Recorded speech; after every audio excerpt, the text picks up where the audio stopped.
ఒక 30+ 30+ సినిమాలకి మ్యూజిక్ అందించారు మీరు. తర్వాత ఎందుకు ఈ టర్న్? ఎందుకంటే అమ్మాయి చేతిలో పెట్టడం, అమ్మాయి చేతిలో పెట్టడం అనే కాదు, మ్యూజిక్ నుంచి ఇటు వచ్చాను. ఏదైనా మనం ఒకసారి ఇంటి నుంచి ఇండస్ట్రీకి వచ్చేసాక ఈ 24 క్రాఫ్ట్స్ లోనే ఉండాలి. ఎందుకంటే మనం దీన్ని దాటిపోలేం. ఒకవేళ ఎవరన్నా లక్షలు జీతం ఇస్తా అన్నా గానీ ఇక్కడున్న కంఫర్ట్స్, ఇక్కడున్న పరిచయాలు, ఇక్కడున్న సరదా వేరే ఏ ఇండస్ట్రీలోనూ ఉండదని నేను నమ్ముతా. మ్యూజిక్ డైరెక్టర్ గా కూడా సుడిగాళ్ళు అంటే పెద్ద పెద్ద హిట్స్ ఇచ్చాం.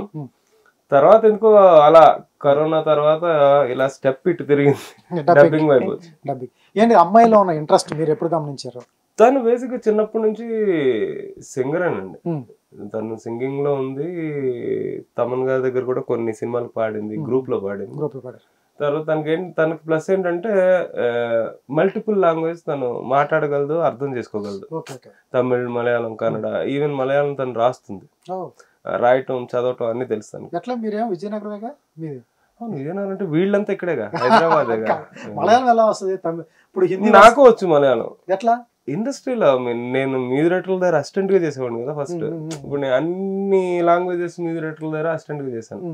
మలయాళంలో జాన్ గారు, కన్నడలో సాధు కోకిల్ గారు, తమిళ్లో చాలా మంది దగ్గర చేశాను. ఇప్పుడు తెలుగులో మీకు తెలిసిందే మణి శర్మ గారి దగ్గర నుంచి అందరి దగ్గర చేశాను నేను. సో అందరి దగ్గర చేసినప్పుడు అన్ని లాంగ్వేజ్ కి రీ రికార్డింగ్ అక్కడికి వెళ్ళటం, కొచ్చిన్కి వెళ్ళటం, లేకపోతే బెంగళూరు వెళ్ళటం, చెన్నై వెళ్ళటం, వీటివల్ల ఆ లాంగ్వేజ్ మనకి అలవాటైనాయి. అది ఎలా వచ్చింది అనేది గాడ్స్ గిఫ్ట్, నాకు తెలియదు. అవును, మీకు వచ్చింది కరెక్ట్. లాంగ్వేజ్ చేస్తారు. అమ్మాయికి ఎలా వస్తుంది? గీతికకి తనకి గాడ్స్ గిఫ్ట్ అనుకోవాలి. ఇంకా అంటే నన్ను చూసి తను నేర్చుకుంది. బేసిక్ గా తనకి ఇంట్రెస్ట్. సరే ఈ ఎక్కువ లాంగ్వేజ్ నేర్చుకోవాలి, అసలు ఎక్కడ ఏం జరుగుతుందో తెలుసుకోవాలి, ఈ ఇండస్ట్రీలోకి రావాలని చిన్నప్పటి నుంచి ఇంట్రెస్ట్. నా కొడుకు, కూతురు ఇద్దరు. లాంగ్వేజ్ తెలుసుకోవడం వల్ల మీకు చాలా పెద్ద ప్లస్ అయింది. అవునవును. నేనంటే ఇది అవుతుందని తెలియదు నాకు, నేను నేర్చుకున్నాను. అది నాకు అంటే దేవుడు ఏది మనకు ముందు ఒకటి నేర్పించాలని ట్రై చేసినా అది ఫ్యూచర్ లో ఎక్కడో మనకు ఉపయోగపడుతుందని ఆయనకి ముందే తెలుసు. ఇది బటర్ఫ్లై ఎఫెక్ట్ లాగా. అవును, ఎప్పుడో జరిగిన దానికి ఇంకో దానికి ఇన్స్టెంట్ ఎక్కడో ఎప్పుడో లాంగ్వేజ్ నేర్చుకుంటారు, అది ఎప్పుడో హాయ్ మా గీతిక, వసంత్, ఎలా ఉన్నావు ఏంటి? ఫస్ట్ ఆఫ్ ఆల్ విజయదశమి కాబట్టి ఒక చిన్న పాటతో స్టార్ట్ చేయి, తర్వాత నేను నీ గురించి మాట్లాడతాను.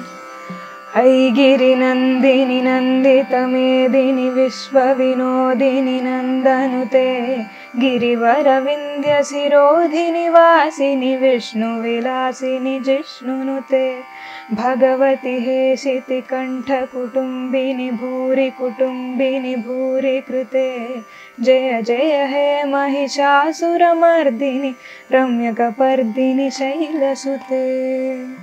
సూపర్. ఇప్పుడు నాన్నగారు మ్యూజిక్ డైరెక్టర్ అని నువ్వు పాడాలనిపించిందా, లేకపోతే గతంలో నీకు పాడాలన్న ఆలోచన ఎట్లా వచ్చింది? అంటే ఇంట్లో చిన్నప్పటి నుంచి మ్యూజిక్ ఫ్యామిలీనే. మరి అమ్మ పాడతారు, అమ్మమ్మ పాడతారు, నాన్నగారు మ్యూజిక్ లో ఉన్నారు. సో చిన్నప్పటి నుంచి పాటల మధ్యనే పెరిగాను. సో అలా పాడుతూ దెన్ అప్పుడు వీళ్ళకి అర్థమైంది, ఓకే తిను కూడా పాడగలదు, ఉంది వాయిస్ అని. అప్పుడు కొంచెం నేర్పించారు, కానీ కొన్ని రీజన్స్ వల్ల డిస్కంటిన్యూ చేసా. ఒక 2 సార్లు పాడాను. ఆ తర్వాత రామాచారి గారి దగ్గర నేర్చుకోవడం, అక్కడికి వెళ్ళడం స్టార్ట్ చేసా. దాని తర్వాత మెల్లమెల్లగా తమన్ గారి దగ్గర పాడా. ఎప్పుడైనా ఎక్కడైనా మీ చేతిలోనే వార్తా ప్రపంచం. మీ మొబైల్లో, మీ కంప్యూటర్లో, మీ టీవీలో. సాక్షి టీవీ డిజిటల్ ప్రసారాల కోసం లాగిన్ అవ్వండి www.youtube.com/సాక్షి టీవీ. సబ్స్క్రైబ్ సాక్షి టీవీ యూట్యూబ్ ఛానల్.